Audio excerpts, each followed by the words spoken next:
La réception de mariage en plein air brillait sous des guirlandes lumineuses drapées entre d'imposantes chaînes. Le soleil de fin d'après-midi projette des ombres dorées sur les pelouses bien entretenues. Des verres en cristal captaient la lumière, tandis que les invités en robes de créateurs et costumes sur mesure se mêlaient sur la terrasse, leur rire se mêlant à la douce mélodie d'un quatuor à cordes. Près d'une colonne de marbre, à peine visible dans la mer de célébration, était assise une fillette de 10 ans vêtue d'une robe en soie ivoire, son fauteuil roulant positionné là où elle pouvait voir mais ne pas être vue. Personne ne la remarquait en train de regarder la piste de danse où sa mère souriait et discutait avec l'élite de la ville. Puis un homme vêtu d'une chemise usée s'arrêta, regarda autour de lui et posa une question qui allait changer 3 vies à jamais. Pourquoi est-elle seule? Le contraste entre leur monde n'avait jamais été aussi net qu'à cet instant. Ethan Walsh portait le poids de 38 ans dans ses mains calleuses et les rides autour de ses yeux. Chaque marque gagnée au cours de nuits passées à réparer les systèmes électriques dans les immeubles de bureaux de la ville. Sa fille de 8 ans, Lily, était assise à côté de lui à une table dans un coin, sa robe de soirée d'occasion soigneusement repassée, ses cheveux tressés avec le genre de patience qui vient du fait d'être le monde entier de quelqu'un. Ils étaient là à cause d'une vieille amitié, d'un colocataire d'université qui avait gravi des échelons différents, mais Ethan ressentait la douleur familière de ne pas vraiment appartenir. Il regarda les yeux de Lily s'écarquiller devant la sculpture de glace élaborée, devant les serveurs portant des plateaux en argent, devant un monde qu'elle avait entrevu mais dont elle n'hériterait jamais. C'était la vie qu'il ne pouvait pas lui donner, et cette connaissance pesait lourdement sur sa poitrine comme des pierres. À travers la réception, Vivian Rhodes se déplaçait dans la foule, avec la grâce exercée de quelqu'un qui avait appris à commander des pièces avant d'avoir appris à commander son propre cœur. À 35 ans, elle était tout ce que disait le magazine économique. Brillant, beau, impitoyable quand il le faut. Les rapports trimestriels de Rothk parlaient de son succès dans des proportions que la plupart des gens ne pouvaient pas imaginer. Mais les chiffres n'avaient jamais expliqué pourquoi elle se tenait seule, même dans une foule comme celle-ci. Sa fille Claire avait été le centre de son univers avant que l'accident survenu il y a 4 ans ne les laisse toutes deux changer d'une manière que les rapports médicaux ne pouvaient pas saisir. Claire était désormais assise dans son fauteuil roulant, recevant les meilleurs soins que l'argent pouvait acheter, mais il lui manquait quelque chose qu'aucune richesse ne pouvait acheter. Vivienne se disait qu'elle protégeait sa fille de la déception, de la cruauté du monde, de l'espoir qui pourrait être à nouveau anéanti. Mais la protection, apprenait-elle, pouvait ressembler étrangement à de l'abandon. Les deux parents ont vécu leur lutte séparément dans la même ville. Leurs enfants grandissent dans des univers parallèles de besoins et de richesses. L'appartement d'Ethan était petit, mais rempli de preuves de présence. Des dessins au crayon collés sur le réfrigérateur, un coin lecture avec des oreillers dépareillés, un pot de pièces qu'ils ont économisé ensemble pour le fonds universitaire de Lily. Ils bandaient les genoux écorchés avec des bandages de dessins animés, lisaient des histoires au coucher avec des voix différentes pour chaque personnage et pliaient des grues en origami à partir de journaux lorsque Lily avait besoin de faire des vœux sur des cils tombés. Son amour se mesurait au temps qu'il lui donnait librement, à l'attention qu'il lui accordait sans distraction, à la façon dont il l'écoutait lorsqu'elle parlait de politique de cours de récréation avec le sérieux de la diplomatie internationale. Le penthouse de Vivian était un monument à tout ce dont Claire pouvait avoir besoin. Des physiothérapeutes, des tuteurs privés, la dernière technologie adaptative, une infirmière à temps plein qui a géré chaque aspect des soins de sa fille avec une efficacité professionnelle. Elle a tout fourni sauf la seule chose qu'elle avait oublié comment donner, elle-même. Depuis l'accident, Vivian avait consacré son énergie à créer une forteresse de sécurité autour de Claire, en engageant des experts pour gérer ce qu'elle ne pouvait plus gérer. Elle a assisté à des réunions sur les progrès de Claire, signé des chèques pour l'équipement et pris des décisions sur la vie de sa fille dans les salles de conseil et les soins. Mais elle ne s'était pas assise par terre pour jouer à un jeu, n'avait pas lu d'histoire au coucher, n'avait pas simplement posé des questions sur les rêves de Claire depuis si longtemps qu'elle avait oublié à quoi ressemblait le rire naturel de sa fille. Au moment où Ethan a remarqué Claire, tout a changé, même si aucun d'entre eux ne l'a encore compris. Il a vu ce que tout le monde avait appris à ignorer. Un enfant assis seul tandis que les adultes célébraient l'amour et la famille autour d'elle. Il vit la manière prudente dont elle tenait ses mains jointes sur ses genoux, l'immobilité pratiquée de quelqu'un qui avait appris à ne pas attirer l'attention sur ses besoins. Lorsqu'il s'approcha, Claire leva les yeux avec l'expression surprise de quelqu'un qui n'a pas l'habitude d'être vu. Son visage avait la pâleur d'avoir passé trop de temps à l'intérieur. Mais ses yeux contenaient l'intelligence brillante qu'aucun accident ne pouvait ternir. Elle était belle comme le sont les enfants lorsqu'ils s'efforcent d'être invisibles. Et le cœur d'Ethan se brisa un peu à cause de toutes les façons dont le monde lui avait appris à rétrécir. « Salut », dit-il en s'accroupissant à son niveau des yeux. « Je m'appelle Ethan. Voici ma fille Lily, là-bas, celle avec les tresses. » Claire suivit son regard vers l'endroit où Lily pliait soigneusement sa serviette en ce qui pourrait devenir une fleur. Elle est timide aussi, mais elle se lie d'amitié avec l'origami. « Veux-tu la rencontrer? » Claire hocha la tête et pour la première fois de la soirée, quelqu'un lui demanda ce qu'elle voulait plutôt que ce dont elle avait besoin. Lorsqu'Ethan fit rouler sa chaise vers leur table, la plaçant de façon à pouvoir tout voir, Claire sourit avec le sourire rouillé d'un objet qui n'avait pas servi depuis trop longtemps. Lily leva les yeux de sa fleur en papier et commença aussitôt à lui apprendre les plis, leurs têtes penchées l'une vers l'autre sur leur projet artisanal improvisé. Deux enfants se retrouvant par-delà le vaste fossé qui les sépare. La scène était peut-être parfaite dans sa simplicité, mais la perfection survit rarement au contact de la réalité. Un groupe d'invités au mariage remarqua le tableau inhabituel. L'ouvrier, sa fille modestement vêtue et l'enfant handicapé du PDG partageaient ce qui ressemblait dangereusement à de la joie. Leurs murmures portaient de la pointe de la franchise sociale, du non-respect des protocoles. Une femme en perles, à la désapprobation éprouvée, s'approcha, le sourire crispé par une inquiétude qui ressemblait davantage à du contrôle. « Excusez-moi, dit-elle à Ethan, sa voix imprégnée de l'autorité de quelqu'un habitué à être obéi. Mais c'était vraiment, ce n'est pas approprié. C'est la fille de Mademoiselle Roth, et elle a des besoins particuliers en matière de soins. Je ne pense pas que vous compreniez la situation. Ses mots étaient polis, mais son message était clair. Les gens comme vous n'ont pas leur place ici, surtout pas avec des enfants comme elle. » Ethan ressentit la brûlure familière d'être rejeté, d'être jugé à l'aune de son compte en banque ou de son code postal.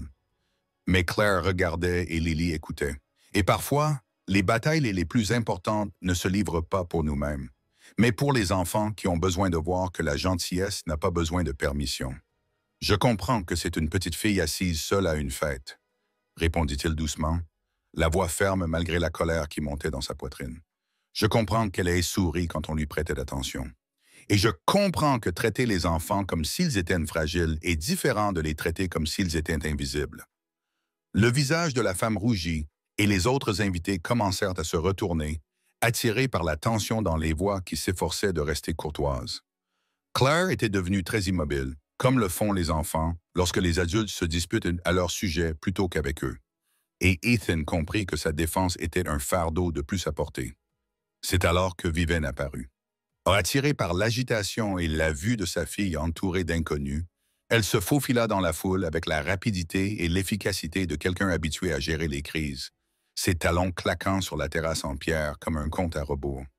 Lorsqu'elle vit Claire à la table d'Ethan et Lily, les fleurs en papier éparpillées entre eux, le visage de sa fille rayonnant d'une lueur qui ressemblait dangereusement au bonheur, Vivienne ressentit un mélange complexe de soulagement et de panique.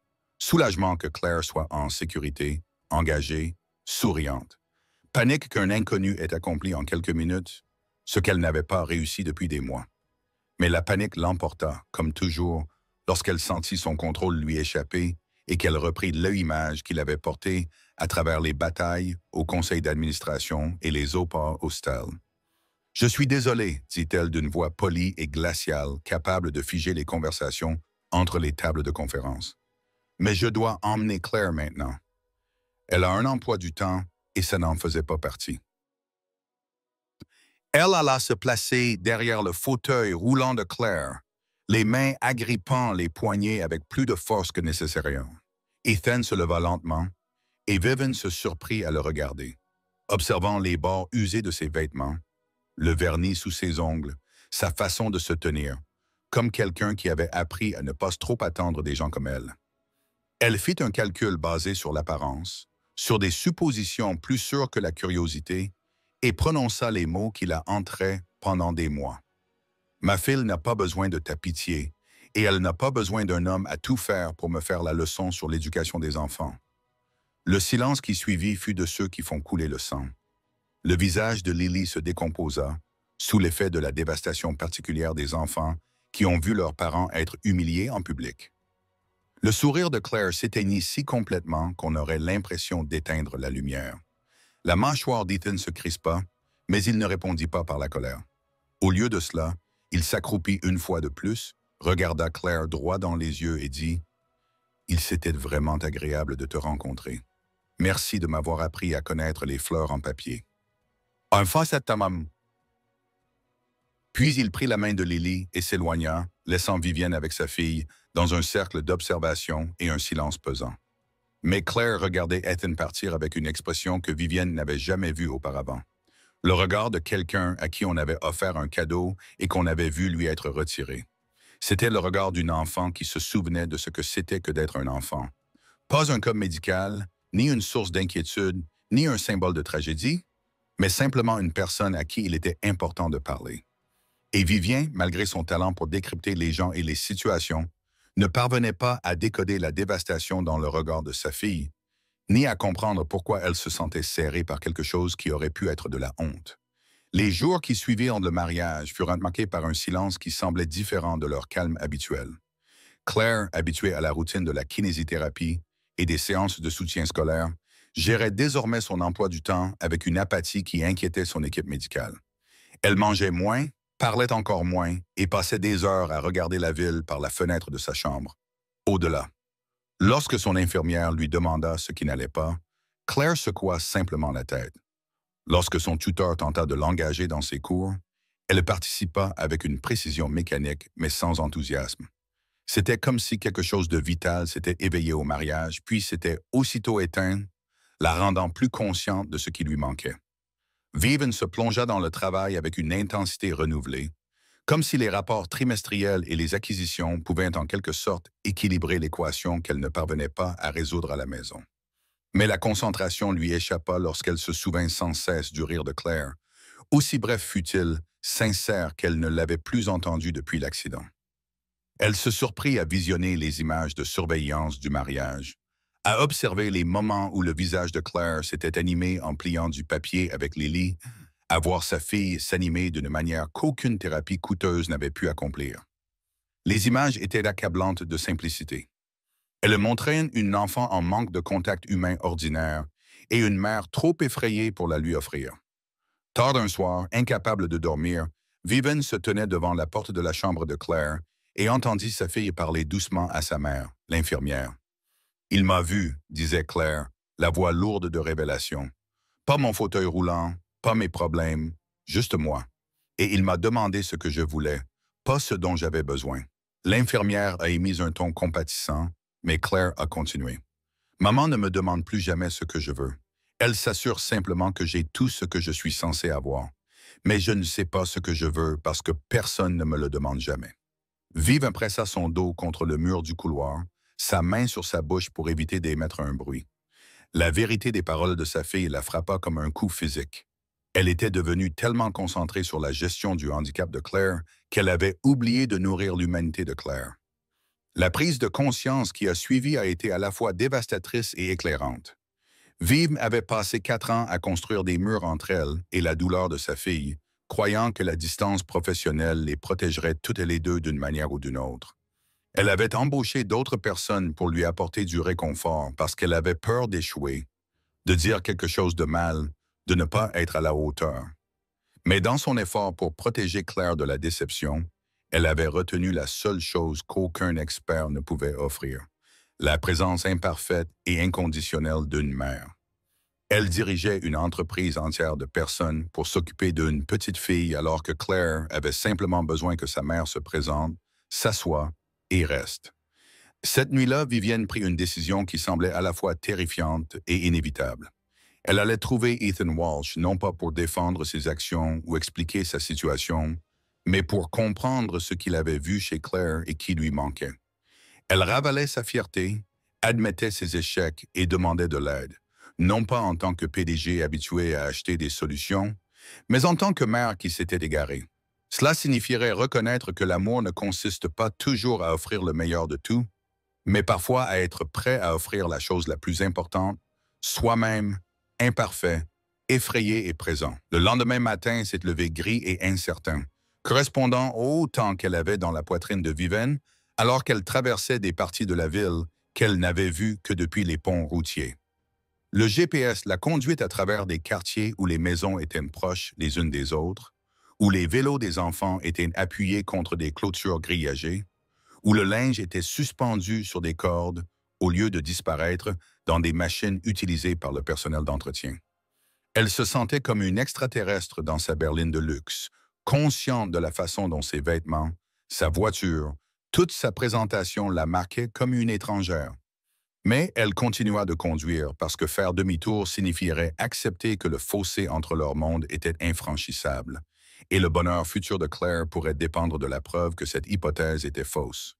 Le bâtiment d'Ethan était une structure en briques de 3 étages avec des jardinières et quelques fenêtres, et une aire de jeu de l'autre côté de la rue, où les enfants jouaient pendant que leurs parents regardaient depuis des bancs.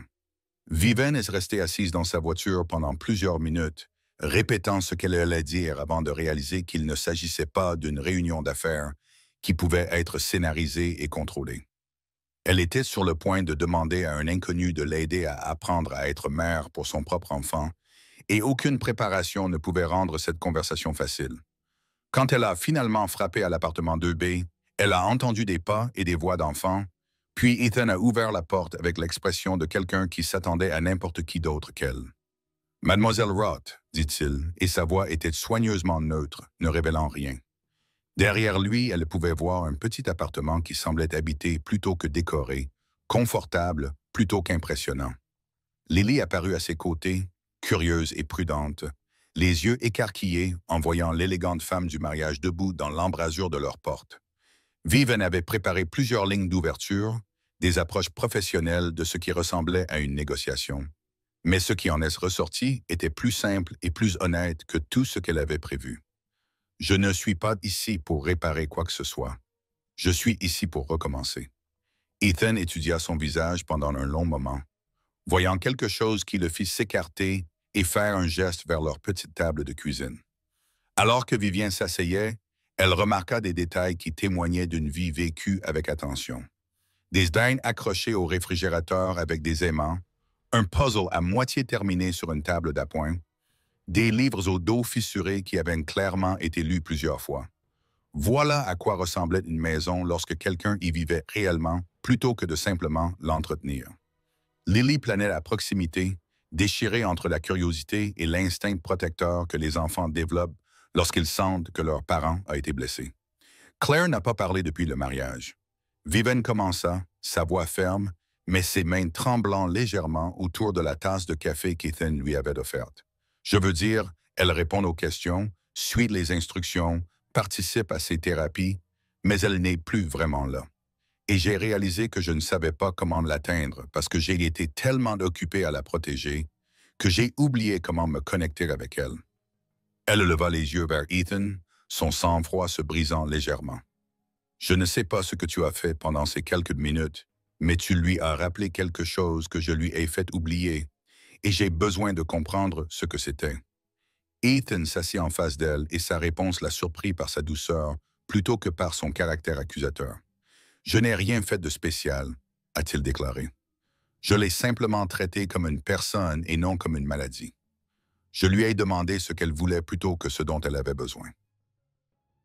Je pensais qu'elle avait des opinions et des préférences et qu'elle avait le droit de faire des choix sur des détails, comme apprendre ou non l'origami. » Il marqua une pause, choisissant ses mots avec soin. « Claire n'est pas fragile parce qu'elle est un fauteuil roulant. Elle est seule parce qu'on l'a isolée des expériences ordinaires au nom de sa sécurité. » La conversation qui suivit dura 3 heures et changea leur vie à tous les deux. Maeve se retrouva à raconter à Ethan l'accident, la culpabilité qui l'avait poussé à engager des équipes d'experts plutôt que de se fier à son instinct, la peur de ne pas être à la hauteur pour aider sa fille à guérir. Tan partagea ses propres difficultés avec la monoparentalité, le poids d'être l'univers de quelqu'un, l'équilibre quotidien entre protection et indépendance que tout parent devait trouver. Ils découvrirent que malgré leurs situations différentes, ils se débattaient tous deux avec la même question fondamentale. Comment aimer quelqu'un au point de le laisser risquer d'être blessé? Lorsque Vivian finit par lui demander si Lily et lui envisageraient de se joindre à elle et à Claire pour l'heure du dîner, ce n'était pas une proposition commerciale de PDG de Rodsteck. C'était une mère admettant avoir besoin d'aide pour apprendre à être présente dans la vie de sa fille. Le oui d'Ethan était tout aussi simple. Il avait accepté, non pas parce qu'il était impressionné par sa richesse ou son statut, mais parce qu'il avait vu le visage de Claire au mariage et compris que le bonheur de certains enfants valait la peine de transcender les barrières sociales pour le protéger. Les dîners du samedi qui ont suivi sont devenus une expérience de création d'une famille à partir d'éléments inattendus. Le penthouse de Vivian, d'habitude stérile dans sa perfection, s'est peu à peu animé du chaos de la vie réelle. Claire a commencé à parler davantage, à poser des questions, à exprimer ses préférences en matière de nourriture et d'activité, et à comment elle souhaitait occuper son temps. Elle a enseigné à Lily les technologies adaptatives qu'elle utilisait, tandis que Lily lui enseignait les jeux de cartes et lui montrait comment tresser des bracelets d'amitié. Les deux filles ont créé des mondes imaginaires élaborés pendant leurs jeux, des histoires où les différences étaient des aventures plutôt que des limites. Les adultes ont appris à gérer leurs propres liens grandissants en prêtant une attention particulière aux besoins de leurs filles. Vivian a découvert qu'elle aimait cuisiner lorsqu'il s'agissait de créer quelque chose ensemble plutôt que de simplement nourrir. Elle, Lily et lui passèrent un après-midi mémorable à essayer de préparer des biscuits, ce qui aboutit à un désastre culinaire qui les laissa tous deux couverts de farine et riant d'un rire désemparé. Ethan devint le consultant officieux de Claire pour les améliorations d'accessibilité du penthouse. De petites modifications qui augmentèrent son indépendance, tout en apprenant à Vivian à voir son environnement à travers le regard de sa fille. Plus important encore, Vivian commença à apprendre à être présente sans arrière-pensée. Elle s'asseyait avec Claire pendant les pauses de l'après-midi, non pas pour surveiller son état, mais simplement pour être disponible si la conversation s'engageait. Elle découvrit que sa fille avait des opinions sur les livres, des préférences musicales et des rêves de voyage qui n'avaient rien à voir avec des considérations médicales. Claire voulait voir l'océan, apprendre à peindre à l'aquarelle et peut-être avoir un chien un jour. C'étaient des désirs d'enfance ordinaires, enfouis sous des couches d'objectifs thérapeutiques et de protocoles de sécurité. Un soir, alors que les filles travaillaient sur un puzzle dans le salon, Claire renversa accidentellement un verre d'eau. Le premier réflexe de Vivian fut d'appeler des serviettes pour gérer la situation efficacement, mais l'expression de Claire l'en empêcha. Sa fille attendait le schéma familier, la précipitation, le nettoyage, la douce réprimande déguisée en inquiétude, le rappel à la prudence. Au lieu de cela, Vivian tendit simplement des serviettes à Claire et dit « Bonjour à tous ». Les pièces du puzzle vont sécher. Ce fut un court instant, mais le sourire de Claire suggérait que c'était révolutionnaire. L'amitié entre Lily et Claire s'approfondit d'une manière qui surprit tous les adultes. Lily, qui avait toujours été timide et prudente, prit plus d'assurance dans son rôle d'amie et de défenseur occasionnel de Claire. Lorsqu'elles allaient au parc et que d'autres enfants fixaient le fauteuil roulant de Claire, Lily présentait simplement son amie et invitait les autres à se joindre à leur jeu. Claire, habituée à être traitée comme fragile, commença à s'affirmer davantage, demandant à essayer de nouvelles activités et exprimant sa frustration lorsque les adultes prenaient des décisions fondées sur des suppositions plutôt que sur ses capacités réelles. Les développèrent des rituels qui n'appartenaient qu'à elle. Les crêpes du samedi matin où chacun apportait un ingrédient, les promenades du soir dans le quartier où Claire pouvait s'entraîner à évoluer sur différents terrains, et les projets artistiques du dimanche après-midi qui donnaient naissance à des chefs-d'œuvre dignes d'être exposés au réfrigérateur. Vivian se surprit à attendre ces moments avec une impatience qu'elle n'avait pas ressentie depuis l'accident, lorsque le rire de Claire était la bande sonore de son bonheur. La crise qui mit à l'épreuve leur nouvelle découverte. L'équilibre s'est retrouvé un mardi après-midi ensoleillé au parc. Claire travaillait avec son kinésithérapeute pour se transférer de son fauteuil roulant aux bancs du parc, développant ainsi sa force et sa confiance en elle. Elle faisait d'excellents progrès et, voyant un avion en papier coincé dans une branche basse, elle décida de tenter le transfert seule. Le banc était légèrement plus haut que celui avec lequel elle s'était entraînée, et lorsqu'elle tendit la main vers l'avion, Elle perdit l'équilibre et tomba au sol.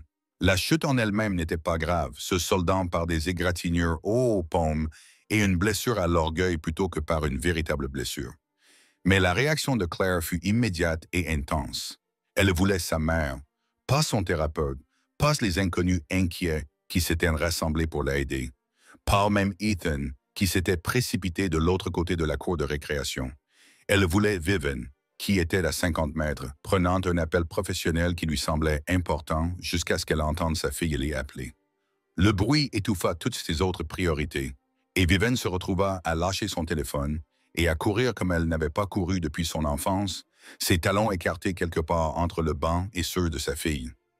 À son arrivée à Claire, Vivian n'a pas évalué les dégâts, n'a posé aucune question médicale et n'a pas appelé de professionnel. Elle s'est simplement agenouillée sur le paillis de l'aire de jeu, a pris sa fille dans ses bras et l'a serrée dans ses bras tandis que Claire pleurait contre son épaule.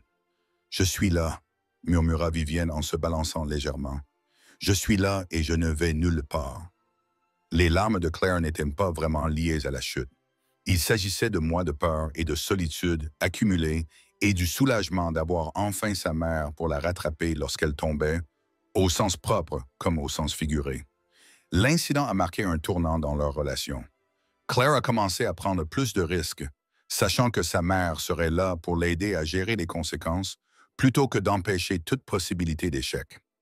Vivian a commencé à faire davantage confiance à son instinct, comprenant que l'amour signifiait parfois autoriser des dangers contrôlés au service de la croissance et de l'indépendance. Elle a pris un congé de Rustich, les premières vacances qu'elle prenait depuis l'accident de Claire, pour se concentrer sur l'apprentissage de la présence dans la vie quotidienne de sa fille. Au cours de ces semaines passées ensemble, Vivian a découvert des aspects de la maternité qu'elle avait oubliés apprécier. Elle a appris les préférences de Claire pour les histoires du soir, ses théories sur les raisons pour lesquelles les nuages se déplaçaient, ses plans détaillés pour la cabane dans les arbres qu'elle voulait construire un jour. Ils ont développé des blagues et des traditions secrètes, ces petites intimités qui font que les familles se sentent comme chez elles. Claire commença à rire plus fréquemment, la qualité rouillée remplacée par quelque chose de brillant et de authentique et qui lui était propre. Ethan observait cette transformation avec la satisfaction de quelqu'un qui avait aidé à guérir quelque chose qui avait besoin de guérison. Sa propre relation avec Lily s'est approfondie à mesure qu'elle gagnait en confiance grâce à son amitié avec Claire et en voyant comment les adultes pouvaient modéliser des relations saines malgré les différences. Tous les quatre étaient devenus quelque chose d'inédit dans toute leur vie. Une famille choisie qui a fonctionné non pas parce qu'elle correspondait aux définitions conventionnelles, mais parce qu'elle répondait aux besoins de chacun en matière de connexion, de croissance et d'appartenance. Lorsque Claire a demandé si elle pouvait essayer d'aller à l'école ordinaire un jour par semaine, le premier réflexe de Vivian a été de cataloguer tous les problèmes et complications potentielles. Mais l'expression de Claire était si pleine d'espoir et ses raisons si solides que Vivian se retrouva à dire oui avant que ses peurs ne puissent construire des objections. Le essai a été suffisamment concluant pour être prolongé sur 2 jours, puis sur 3. Alors que Claire naviguait avec une confiance croissante dans les défis sociaux et académiques, elle s'est fait des amis qui voyaient son fauteuil roulant comme une simple caractéristique parmi tant d'autres, pas plus déterminante que la couleur des cheveux ou la matière préférée. 1 an après le mariage qui les avait réunis, ils se retrouvèrent à une autre célébration, le mariage du partenaire commercial de Vivian, quelqu'un qui avait observé la transformation de Vivian et de Claire avec étonnement et approbation. Cette fois, il n'était pas question que quelqu'un soit assis seul ou négligé. Claire et Lily s'étaient nommées coordinatrices de mariage officieuses pour les plus jeunes invités, organisant des jeux et des activités qui incluaient tout le monde, quelles que soient leurs capacités ou leurs circonstances. Lorsque le groupe a commencé à jouer pour danser, Claire a surpris tout le monde en se roulant jusqu'au centre de la piste et en faisant signe à Lily de la rejoindre. Les autres invités s'arrêtèrent pour regarder les 2 filles commencer à bouger au rythme de la musique. La chaise de Claire tournait et glissait tandis que Lily dansait à côté d'elle, leurs mouvements synchronisés par l'amitié plutôt que par la chorégraphie. D'autres enfants les ont rejoints, puis des adultes, jusqu'à ce que la piste de danse se remplisse de personnes se déplaçant ensemble pour célébrer. Ethan s'est approché de Vivian, qui regardait depuis la ligne de touche avec les larmes aux yeux. « Tu veux danser » demanda-t-il en lui tendant la main. Alors qu'ils se déplaçaient ensemble, Vivienne réalisa que c'était à cela que ressemblait la guérison. Non pas l'absence de difficultés, mais la présence de personnes prêtes à affronter les difficultés ensemble. Claire a attiré son regard depuis la piste de danse et a souri, son bonheur si rayonnant que plusieurs invités se sont retournés pour voir ce qui illuminait la pièce. Monsieur Ethan, Claire a appelé par la musique. Tu as oublié ton rôle. Elle lui fit signe de rejoindre leur petit cercle, puis regarda sa mère avec impatience. Vivienne s'avança sans hésitation, prenant sa place dans le groupe tandis qu'ils se balançaient ensemble au rythme de la chanson lente qui venait de commencer. 4 personnes qui s'étaient trouvées à travers les vastes espaces de différences et de circonstances, créant quelque chose qui ne ressemblait en rien à une famille conventionnelle, mais qui ressemblait exactement à une maison. Pendant que la musique jouait, Vivienne réfléchissait à la question qui avait tout déclenché. Pourquoi est-elle seule? La réponse s'était avérée plus complexe que quiconque l'avait imaginé, impliquant non seulement l'isolement de Claire, mais l'isolement qu'ils avaient tous vécu de différentes manières. Ethan était seul avec le poids de la monoparentalité et de l'insécurité économique. Lily était seule avec sa timidité naturelle et ses opportunités sociales limitées. Vive était seule avec sa culpabilité et sa peur de décevoir à nouveau sa fille. Et Claire s'était retrouvée seule avec ses besoins dans un monde qui préférait les satisfaire à distance professionnelle. Mais ils n'étaient plus seuls, ils avaient créé quelque chose de nouveau. Une famille est définie non pas par le sang ou la loi, mais par le choix, l'engagement et la décision quotidienne de se montrer présent pour les joies et les luttes de chacun. Claire était toujours handicapée, mais elle n'était plus définie par son handicap. Vivian était toujours une femme d'affaires prospère, mais elle ne se cachait plus derrière son succès. Ethan travaillait toujours dur, mais il ne s'excusait plus pour sa situation. Lily était encore parfois timide, mais elle ne reculait plus devant de nouvelles expériences. La chanson s'est terminée et la piste de danse a commencé à se remplir d'autres couples, mais les 4 sont restés dans leur petit cercle un moment de plus. Claire tendit la main pour prendre celle de sa mère. Lily a attrapé celui d'Ethan et ils se sont tenus ensemble au milieu de la célébration, entourés de musique, de rire et de la lueur chaleureuse des guirlandes lumineuses, ne se demandant plus pourquoi quelqu'un devrait être seul parce qu'ils avaient trouvé la réponse l'un dans l'autre. Certaines familles naissent, d'autres se construisent, et les meilleurs sont choisis chaque jour à travers de petits actes d'amour et de plus grands actes de courage par des personnes suffisamment courageuses pour voir au-delà des différences superficielles. Le besoin humain fondamental de connexion, d'appartenance et la simple reconnaissance que chacun mérite d'être vu, valorisé et inclus dans la danse.